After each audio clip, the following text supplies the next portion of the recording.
Repeat muna mga idol kay MB Virgin Depenya Persian 9 ang Star Horse Shipping Lines. At dito mga idol, makikita ninyo ang mga kasama naming crew na nasa ibabaw nagpipintura. Siyempre mga idol, na mga complete PPE yan. Siyempre lagi safety ang ating mga kasama dito, katulad ng mga safety belt. And siyempre lahat ng mga dapat i-safety sa mga kanila ay dapat talaga sigurado tayo at walang aksidente mangyayari. At siyempre bago natin pagpatuloy ang mga content na to, at syempre, kailangan din natin mag-intro mga idol.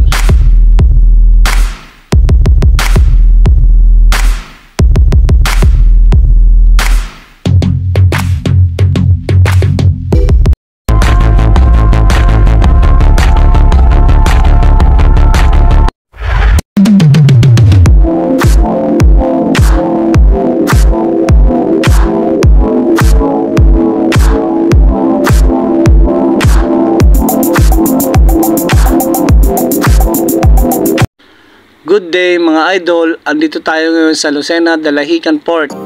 At dito mga idol ay pinarepaint ang MB Virgin Depenya Persian 9 dahil ang management ng Star Horse Shipping Lines ay talagang pinapaganda ang barkong ito para sa mga pasahero dito sa loob ng barkong ito. Kaya dito makikita natin mga idol na napakaganda na ng loob, uti-uti na. Mga idol, hindi pa gasinong tapos pero makikita natin dito na makikita nyo po dito na okay na at pwede na ulit ito. At meron pang mga nagawa pa dito sa loob ng barkong ito. Smooth na uli mga idol. Talagang pagagandahin pa ng husto itong loob nito at talagang pinagtutulungan ng lahat ng mga kasamahan ko dito para mapaganda ang Peña Persian 9. At syempre mga idol, ito ang car deck. Dito natin pinapaganda ang kisame, pinapuputi para lumiwanag o luminis uli ang ating sinasakyang barko. Kung sakali man kayo ay mapasakay dito ay talagang mawibili ho kayo dahil malinis na ho ang Peña Persian 9.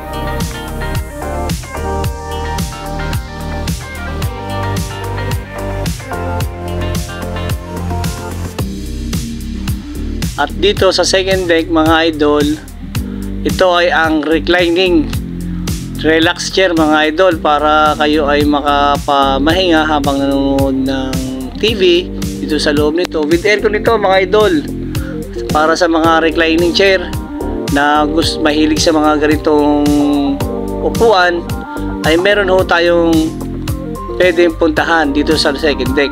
At syempre hindi mawawala ay ang mga higaan. Dito makikita nyo mga idol, napakalinis ng loob. Kaya kung kayo man ay gusto nyo mahiga o magpahinga man lang habang nabiyahe, ay pwede po kayo dito sa loob ng VIP room na ito. Dahil ito po ay para sa inyo talaga mga mananakay.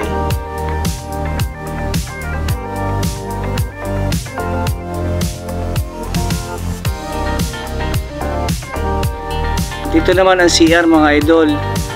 Syempre ito ay pininturahan din at pinaganda para sa mga kalinisan ng CR.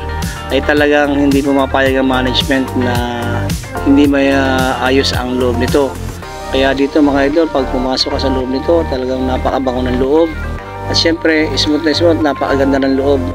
Kaya wala kang magiging problema. At syempre dito naman tayo sa third deck mga idol. Dito ay ang canteen.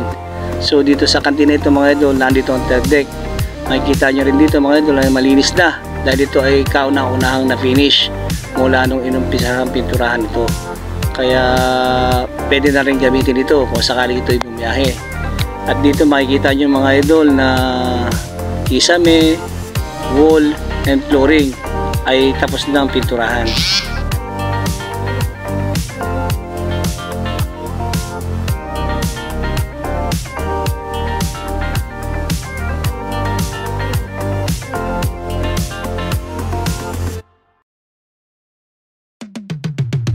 At dito rin sa third deck mga idol ay meron ding reclining chair. So kung meron sa second deck, meron din sa third deck para hindi na ho kayo bababa kung sakali kayo nasa third deck. At dito makikita nyo mga idol na pinipinturahan pa rin ang flooring nito. So tinatapos-tapos na para after nito ay di pasisigamin lang at para bumalik sa normal ang bango ng loob nito. At ito mga idol, may CR din ito sa third deck ha.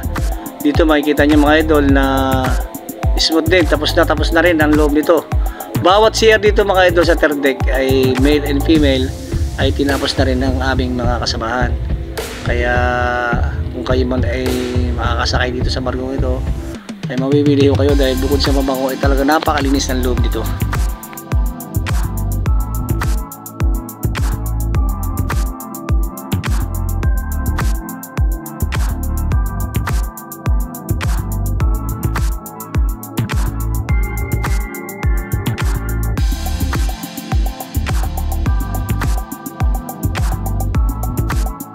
At yun mga idol, maraming salamat sa panonood ninyo at huwag kayo sana magsawa sumubaybay sa aking video.